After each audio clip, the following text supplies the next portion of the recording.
Welcome to another weekend Q&A. So just a little bit of an update now. If you notice, we are doing those Q&A shorts. So the reason for doing that is, first of all, the Q&As now seem to be like, it'll probably be about a 20-minute video because we have a few questions. We're going to try to keep them as short as possible. But for those of you like myself who don't have patience to watch a 15 or 20-minute video, or to read the description to find the question. Exactly. It's probably more complicated when the video is very long, right? Yeah. If somebody just noticed your channel and you have a 20-minute video, it's kind of hard to stick through that 20-minute video. So it's basically a way to catch new audience by giving you shorter clips of the Q&A, each question being a standalone question. Make our new channel more searchable. So for our regular viewers, you don't really need to watch the shorts because it's basically the same Q&A, but hopefully it gets out to new audience. But if you want to watch it to refresh your memory and help us grow the channel and just keep hitting the likes on all those shorts and also on our regular videos, it helps the channel out tremendously. It's been a while since we've reminded you to subscribe, like, share, and do all that. It's still very important to continue to try to grow the audience and grow the dealer community here. So anyway, I just wanted to put that in the intro here. And also the Q&A shorts, if you go in the description of the Q&A shorts, the answers will be also typed out and also maybe a little bit more elaboration in the descriptions. Yeah. So that will be the point of difference between these, longer Q&As and then the shorter Q&A, which is basically a repetition of this Q&A. Exactly. But like Neil said, broken down into one question at a time, and the descriptions will have more information as well. So that will be the sort of point of difference between those two. Right. And then if since we obviously new to this YouTube thing, I can say we still learn as we go, and apparently we should let you know what our schedule is. And so if you're kind of following the schedule for our regular subscribers, we're going to get into the Q&A right now. Yeah. But just so you can understand the schedule, so we try to do the Q&As every weekend. So the Q&A, the official Q&A, falls on either Saturday or Sunday. That will be the questions that you guys ask. Now you can ask the questions under any single video and then we will get it. And then the best questions or the questions that can help most viewers, we're going to include it in the Q&A. And then every other day we chop up those questions and do the Q&A shorts. And then the opposite days that we didn't do the shorts would be the days that we do our regular content about dealership and questions and life and whatever videos so that in a nutshell, we're trying to post every single day. Exactly. And on the odd days when Neil's not dropping his new content, there'll be a Q&A short that drops. And that's pretty what we're trying to say. That's what we're trying to say, and took 2 minutes to say that. I know. But anyway, let's get into the first question of the day. Check the mic and make sure it sound right, boys. First question. I'm looking into trying to become a used car dealer myself, but haven't yet started the process. I was looking at auctions, IAA, and was wondering how you viewed the report for the damage estimate, and was it an itemized one? Okay, so first of all, just so we can break down, because we have Canadian and American viewers, okay? So IAA is the equivalent for us in Canada as Impact Auction, okay? ADESA Impact. This is where most insurance companies sell their salvage cars, and then you need to buy them to rebuild them. So IAA, again, it's mainly an American thing, like that's the brand, still under all the ADESA brands, but that's the one you guys have. Now recently... So damaged cars. Damaged cars, yes. Recently, I think not more than 2 weeks ago, it was not that long ago either, I noticed that even when you go to ADESA, impactadesa.ca, so when you go to that website, it automatically now goes to IAA.ca. So now basically what I'm trying to say is that ADESA did that merge now where IAA is the brand of their salvage cars right now. So even in Canada, so our Canadian viewers, you'll notice when you go to Impact now, it switched to IAA. Don't panic, it's the same company. They just finally putting everything under the same brand. With that said, how do you know or how do you see the damage estimates? Yeah. You need to create a login. If you're not a dealer or you don't have a login for IAA, even when you hover, so when you see the picture, the damage pictures of the cars, on the top of the damages, you'll see the estimate amount. Now, and the reason why you're asking that is because you can't click it probably and you can't see what the damage is. You just see an amount for the damage. If you're not logged in to IAA, you can't click damage, so you will not be able to see anything other than, there's no link to show you the details. As long as you log in, the word that says damage and the dollar amount, once you click on that, it now opens up a download page that will show you the official insurance estimate, like that why the car was totaled. So you see the itemized, just like you're saying, damages, what was damaged, and the reason why it was write-off, and all that kind of stuff to kind of help you figure out like how much a car would cost. But you have to have a login. If you're not logged in, you're not going to be able to see it, and I think probably that's where you might be finding difficulty. So try to log in. And you say you're trying to become a dealer, maybe that's why you don't have a login. It's not a dealer yet, right? You need to be a dealer to access to do you need a dealer number as part of the login process? As yet, there's an impact. I know you did because that's a dealer auction. Right. But then I know in some of the American ones you can log in as long as you have a business account, right?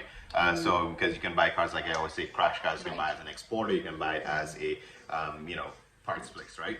But so the solution is login. You need to log in, and then you'll determine whether you'll have access to all of that. To log in, all right. Or create a login. Yeah. Exactly. Okay, cool. Next question. Do you recommend using personal lines of credit or business line of credit at the bank for your inventory? So this is about financing and I guess basically acquiring used car inventory. A combination of, or a combination, like in combination with my own cash. Okay. So in terms of affordability, I always try to preach here. If you have a choice, and you don't really need to use AFC and next year, and you can use your own money, or you can use line of credits or business line of credits, that is the best solution. If you don't have a choice and you want to use at least 25% of AFC and next year to run your business, that's okay too. Now let's talk about the personal line of credit versus the business line of credit. If you are a sole proprietor, it means you are the business, right? Right. So if you're a sole proprietor and you use, as long as you don't mix the funds, if you have a line of credit in your personal name and you're a sole proprietor, and you're using that line of credit solely for running your business, you can buy inventory with it. But for tax reasons, I'm not a tax person, so I this is just my opinion. I guess I have to say that disclosure here. I was letting you know that you cannot have a personal line of credit that you're using for business, but then you're still doing groceries for your personal life on that line of credit. That kind of mixes the line of credit and kind of confuses things, right? Yeah, exactly. You can't pay your rent for your house on that line of credit, and then the next day you're buying a car on it. Well, I guess you have to keep track. You'd have to keep track of the expenses. You'd have to keep track, but if you're trying to justify that line of credit, and because there's interest rate here, it's going to make it too complicated. You use a line of credit, you're going to be charged interest. You want to write off your interest as well. So you want to keep it separate. If you have a $10,000 line of credit and you want to allocate that line of credit for business, just don't use any of it for your personal life and use it specifically for buying inventory. It will be cheaper than AFC and next year, but you have to make sure that you separate it that way. Now, if your corporation means you are separate from the business, you would want to have an actual business line of credit if you can get that. And then even if you are a corporation and you want to use your sole, your personal line of credit, you have to find a way to separate the two. So understand that this is your personal life here and this is your business here, which is a corporation, which is not you. So if you take money from your personal line of credit to put into your business to buy inventory, it is a shareholder loan. Your personal life is loaning money to your business, and then you buy and sell cars in your corporation name, and eventually when you make that money, you have to pay back that loan. Okay, so there's a way to use it, and even if it sounds like complicated, process to do it, it is cheaper than using the AFC and next year. And the bottom line is you want to use the cheapest money so you can make the most money. All right, so definitely nothing beats buying yourself a line of credits and cash, right? Exactly. So in short, use whatever is cheapest for you. And also, I guess in general, like what Neil's saying, it's good to just separate your personal from your business. Even if you are a sole proprietorship and you're running under your name, try to also have that clear division of this is business, this is personal. But in an ideal world, we didn't always do that. But we didn't do that. I know we did not. So now we get it straight now. We get it straight now. But ideally, I think we're in a really good situation now where the business is completely separate from the personal in terms of how it's structured and all the so as a corporation, it's actually wonderful that way because for whatever reason, if another pandemic strikes, oh my God, stop saying that! Don't put that out there. Anyways, and I don't know, you need to shut it down. It's just easier because everything is separate. That's your business. This is your personal. It doesn't affect your personal. But when you're just starting out, use the cheapest cheap money. The cheapest Cheap money money is the best to money. start, and then as you grow and as you're becoming profitable, now you can look at restructuring your business and see, can you get a business line of credit? You might even get a better rate than your personal one as your business grows. Yep. Okay, so next question is, okay, here we go. 4 days ago. Great note on AFC. Now, what about Carvana buying ADESA sites? Are we at risk of getting swallowed by Carvana now? Well, in some ways, we're always at risk of getting swallowed by somebody. Right now, it just seems to be Carvana. I would say yes, in some sense. Because as a used car dealer, depending on what part of the business you're in, if you were trying to be competition with all of the regular dealers, the big franchise dealers, based on what you're selling, they've always been trying to stifle the independent mom and pops dealership. But I still think that we'll be okay, because I always try to explain to you guys that there is certain things that Carvana cannot sell online. So if you're selling those 10-year-old cars over 180K, based on what kind of cars you're selling, over you're 150K now. Yeah, like you're not direct competition for exactly. And if you just simply have to go to their site and filter, because I think Carvana doesn't sell cars more than like you're saying, 150 or something. Exactly. Maybe 160 if it's a newer car. Exactly. So there's that combination, right? If the car is really new, but it had a little extra higher mileage, it might sell it. Exactly. But if the car is like 10 years old and have like 160K, they're definitely not going to sell it. So there's a lot of cars that they do not plan on selling. So if you sell these kind of cars, then you'll be Carvana's customer. So all of those trade-ins, they'll be disposing of it at the auction. So you will be getting that type of car to sell. So if you figure out that sweet spot where you're not Carvana's competition, instead you become the customer buying their trade-ins and flipping it, you could still make money. You're not at risk yet. But if you're trying to sell exactly what they're selling, it means you're at the auctions competing for the same cars with them. I don't think you're gonna stand a chance. So yes, you do not want to it's kind of like, think of it like, those guppies or fish that eats what the shark leaves behind. So if we're trying to the scraps. Yeah, exactly. If we just eat their crumbs, we'll be okay. Their crumbs is big. We can have steaks with those crumbs, right? That's right. But if you're trying to attack the same prey that they're going after, we're gonna lose, right? So you do not want to be their competition. Long story short is what I'm trying to say.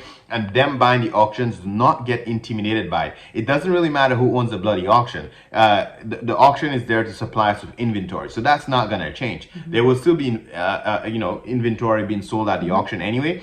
I think one of the big reasons, which I probably did say in the video talking about Carvana buying ADESA. One of the big reasons is to help them fulfill the orders. So think of like an Amazon fulfillment center, because they don't have physical dealerships. So they need a place where they can send the cars to get rehabbed, certified, and shipped out to customers. So this is one of the main reasons why they buy in the auctions. They get rid of the trade-ins. It helps them prepare the cars for retail. It's like their physical lot. ADESA is like their physical lot. Because ADESA is all over every state, every province, right? So it helps them get rid of their cars. So that's the bottom line here. So don't be intimidated. You're not going to get swallowed up. It'll be fine. Exactly. How do you feel about doing floor plan with rentals for luxury? So that's actually a great question. I actually don't remember the exact finance terms. What the if you have to pay 10% every 30 days or whatever, because I didn't look into it. And yes, AFC next year, they normally offer the same kind of floor planning for car rental companies. But I know it was expensive, but again, not too many people do it. And I can't comment on exactly what the fees are, kind of like how I'm so confident about how the car sales floor planning on works. But it is normally expensive. But what I recommend is, even if you were to get one of those floor plans, I like to think, when I was trying to get, let me backtrack a little bit. When I tried to get insurance, because I did look into starting a rental car company at our dealership location, the insurance company does not insure you as a car rental company unless you have about 4 or 5 cars. And that was the company I'm with. I'm not sure if it's the same for you in the States or wherever you are, but here in Ontario, when I tried to get insurance, the insurance company tell me, if you don't have 4 or 5 cars, they don't consider insurance fleet. They're not gonna insure you yet. Right. So you need to make sure you have money to buy at least 5 cars. Now, a lot of car insurance companies, I find, they just lease cars to rent or finance it traditionally. If you buy a new car, depends on the manufacturer you buy. Well, now the car market is crazy, so I don't know if you'll get those same rates. But at some point, the new car dealers who offer in 0% financing or maybe 3.99%, there were a lot of great financing terms. So I find people the companies would just rent, not rent, like finance a traditional car, and then you can put it in your fleet. Now, yes, I know based on your personal credit and your business credit, you'd have to have enough capital to get approved for 4 cars, right? So it's a snowball effect where after you finance 2 or 3 cars, same thing, you're renting it out. Now your rent is going to be income, and you're proving that you can manage those loans. And the more you can prove that you're managing those loans, then you can now get another car, then another car. But instead of trying to go to AFC and next year and get like $1 million or whatever and buy like tons of cars and end up in so much debt right away,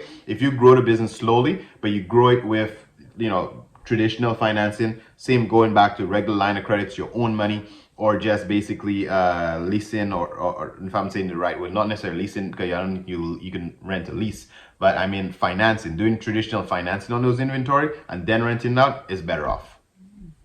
Because actually, there was a car rental company next to Summit Ford. Yeah. And then he was actually financing the car, like just traditional financing. He was financing the cars from Summit Ford. He's renting them out, and after basically a year or 2 years of renting them out, then he sells them back, right? So, I'm very much so confident you can just do regular financing, and again, the dealers will give you preferred rates because they know your rental car company and they know you're going to be a repeat customer. You're going to always be buying cars from them, so they will always give you preferred rates. Okay, so we got a question from Sam here. It's a tax question. Now we get a lot of HST questions here. So we're gonna try to break down so you can understand, okay? So in his scenario, he's saying, let's say you buy a car for $10,000 plus tax, and you sell the car for $13,000 plus tax. Do you get your initial tax back and have to pay the rest back in profit? So maybe you can clarify the getting the tax back situation, and then how does the HST system work so they can understand. Yeah. So I guess, like when we say get the tax back, you don't actually physically get money from the government back. So how it works is that when you buy cars at the auction, you are paying tax. So that money you don't get tax. You don't get money back if you're making money. If you lose money, you might get money back. You're right, but if, in this case, when you're selling for a profit, yeah, you basically will owe the government. But go ahead. So if you're making money and you're profitable at making money and you're always selling cars more than what you're buying them, you will have to pay remit taxes back to the government. Yes. Because how that works is, I'm going to speak personally for us. Once a year, we have to submit all of our expenses. So this is all the cars we bought. This is all the parts we had to buy. We paid all this HST in operating our business. Then the government, basically all that money that we spent in HST is like a credit, right? So the government is like, oh, I see that this is all of your expenses and you paid all this HST because you had to buy parts, you had to buy cars, you had to, pay your cell phone bill, and you paid all this HST. So we're going to hold that for you as a credit. So now when you give me the report of how many sales, of how many cars you sold, meaning how much HST you collected, how much did you collect from customers, we're going to, all this HST you paid to operate your business, we're going to hold it as a credit, and we're going to just have you pay the difference. So if you sold, hopefully you sold a bunch of cars and they were all profitable and you collected all this HST, you're just going to pay the difference. Yes. Is that clear? Yep.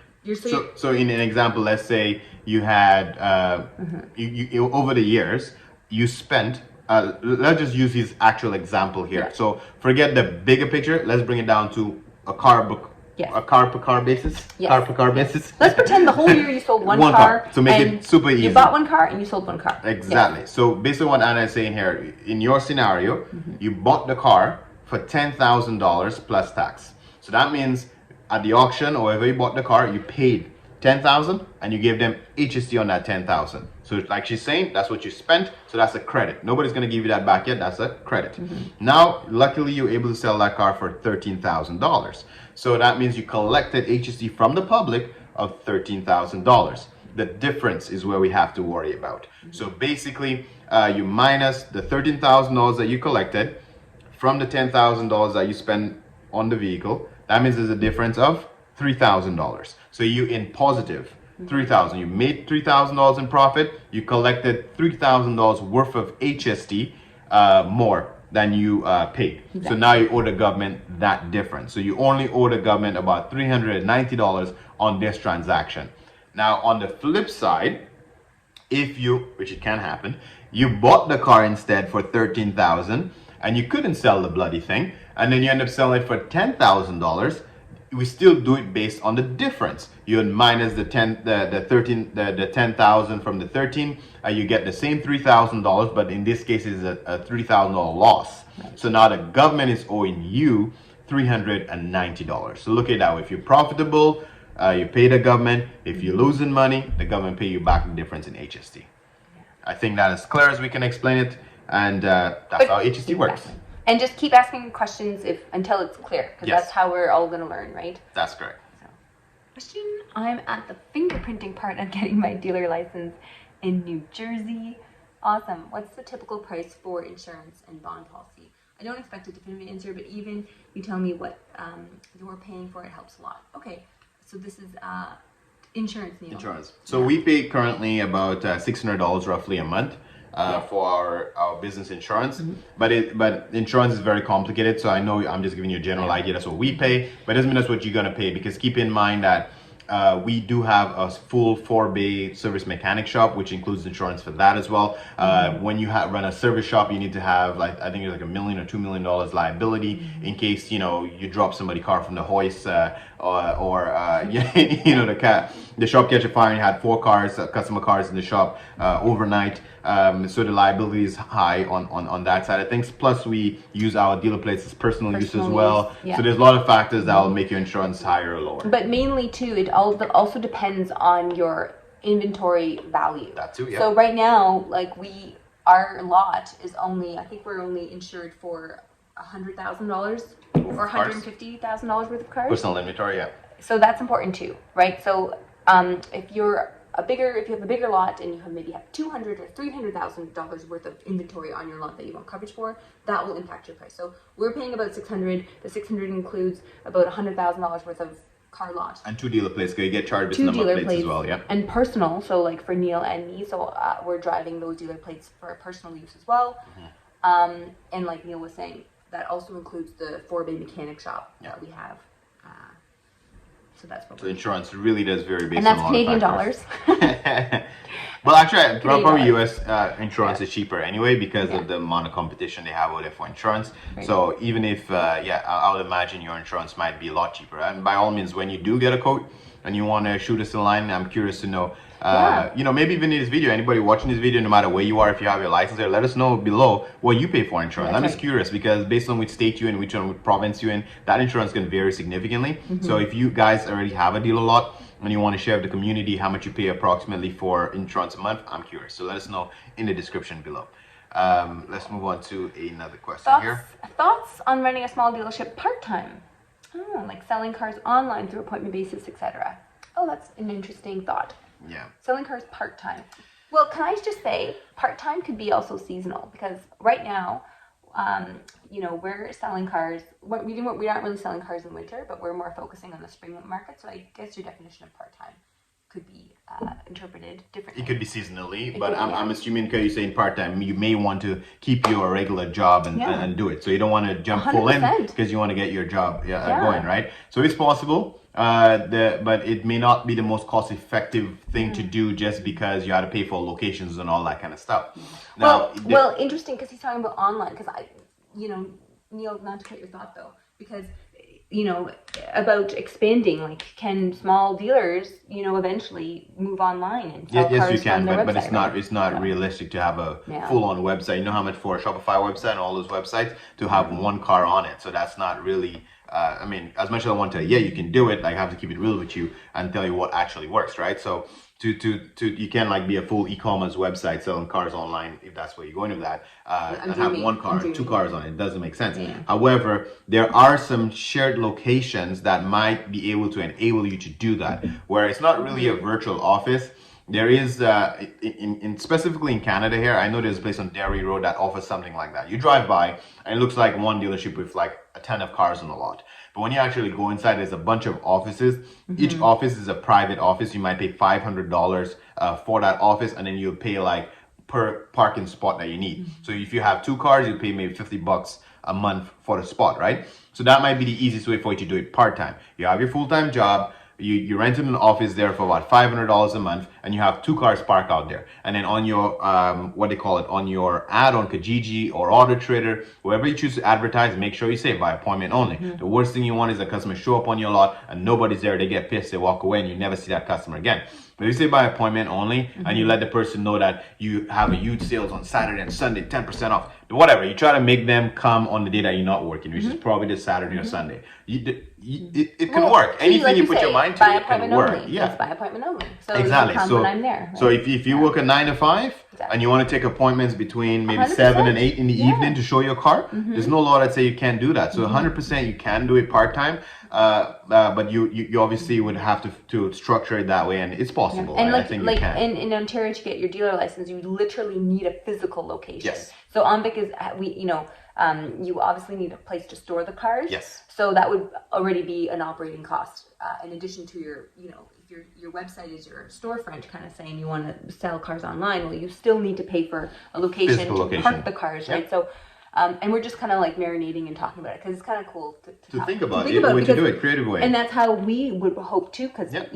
I think during the pandemic, that's something we discussed. Would be like, oh man, it's so cool because you should have a website that everything is online, Yes. where you can spin the car around 360. But the cost of those websites is extensive, so Exactly. so it's not realistic to think you can run a site like that for 1 or 2 cars. Exactly. But to Neil's point, sharing a spot with a bunch of dealers, it's almost like you're dividing up your lot with like a bunch of other dealers. And you're just paying a portion of that rent to park your inventory there, so that absolutely. And keep in mind, in this cool business thought. is all about being creative and trying to 100%. think outside the box, right? So if you sharing the location of dealers, keep in mind the next dealer next to you is also a small dealer too, because he's sharing that small location, right? So he equally is trying to find opportunities to make money. Yep. If this dealer is there steadily and he have maybe 5 cars, and you have a regular 9 to 5 that you don't want to quit, you can make a deal with that dealer as well. Like, no, my car is here. If somebody comes and you want to show it to them and you sell it, maybe I give you 10%, or I give you $100, $200 if you sell my car for me. So that way you don't have to make your business in a way where only you can sell the car on the weekend. Okay. If you can strike a deal with somebody working there that, somebody comes, show my car, and then, we both profit from it. He's a small dealer. He's going to look for benefits to make money too. If somebody shows up and they're looking for your car and they can sell it, then you make money. Together. You work Dealers are together. going to be a community. We got to stick together. We're not competition to each other. We can be a team and make that money. Yeah, 100%. Because you're right. In the future, that actually is going to be the reality, because 100% of customers are from online. Yes. No one is driving around aimlessly looking for a used car. People are always starting online. You know what I'm saying? So like 100%. Like, this is so cool. And then just to end it that way, just so I'm not, what I say, because alienating, what's the word? Alienating anybody. Yeah, exactly. You have to understand. Letting anyone feel left out. The Americans are different, So like, even if I say that, this is very specific to Canada and Ontario, because if I'm not mistaken, a lot of states will allow you to have your dealer license and you can have cars on your driveway, right? This is Ontario is the one that's so strict. You need to rent a lot and you need to do this, and very strict and very regulated. And we're very behind the times as well. Yes. Yeah. So I don't know if you're from Ontario or not. So this is the Ontario answer. But if you are in the States, depends on what state you are in. If I'm not mistaken, like, they will give you a dealer license if you just have 1 or 2 cars and you can operate from your driveway or for your whatever. Like, there's a little bit more flexibility. And then based on what state you are in, again, let us know in the comment section what state you're from and if you can get your dealer license from your driveway, because that's my understanding that you can actually do that in the States. So you Americans have a little more flexibility. So it should be easier for you to start hustling even before us, Anyway. Cool. Let's move on. I just had a question. If I know I can make money on a car, but I don't have the funds to buy it entirely in cash, what would be my option to buy the car other than floor plan financing? Would I be able to use a traditional auto loan to buy the car and then pay it off before I sell the car to a customer? No.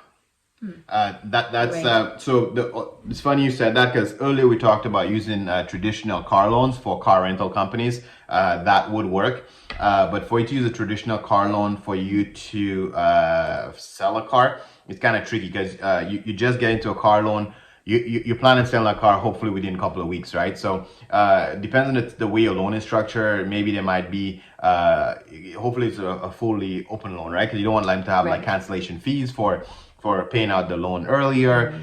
It's not ideal to try to run your business line, because every single time you had to buy a car to sell again, they're going to be a new credit check, they're going to be a new, you ruin your credit. Like, it's not the right way to do it. You would need a line of credit, you will need your own cash, and then if you really don't have no choice, you have to stick with the floor plan and the AFCN next year, because they were designed to help you build a business. But just keep in mind that even if you use AFCN next year to start off your business, you need to find a way to transition out of it when you can do better, right? But don't go into traditional financing for like traditional auto loans. Right. No. Yeah. Best company to go to get a quote for insurance. Most traditional insurance companies have no idea what wholesale dealers are. Okay, well we can drop a couple of links, I guess. Sure, we can to make sure that the insurance company. I guess you're right. It's not like if you call a personal insurance company, they wouldn't do that. They have no idea, right?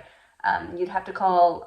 We can drop some links. Yeah. We'll drop 2 links. We'll put the links in the description below. Yeah. But yeah, it's not insurance companies that can help. We don't have too many insurance companies that do that here. I think we mentioned that in some other videos before. Like, insurance is very complicated for auto, even for not just a wholesaler, but for retail car lots. So there's not too many people doing it. But we'll definitely drop a link for you guys to do some research on. Okay. Cool. I think that's the end of our Q&A. This is a long Q&A, but we're going to chop it up and make the sun has risen behind us. We'll try to edit it and make it shorter for you, okay? Anyway, thanks for watching, guys. Don't forget to subscribe, like, share, and if you want to help this channel grow, hit a like button on every single video you see, and then say what's up in the comment section. Thanks for watching, 100%. and I'll catch you in the next one.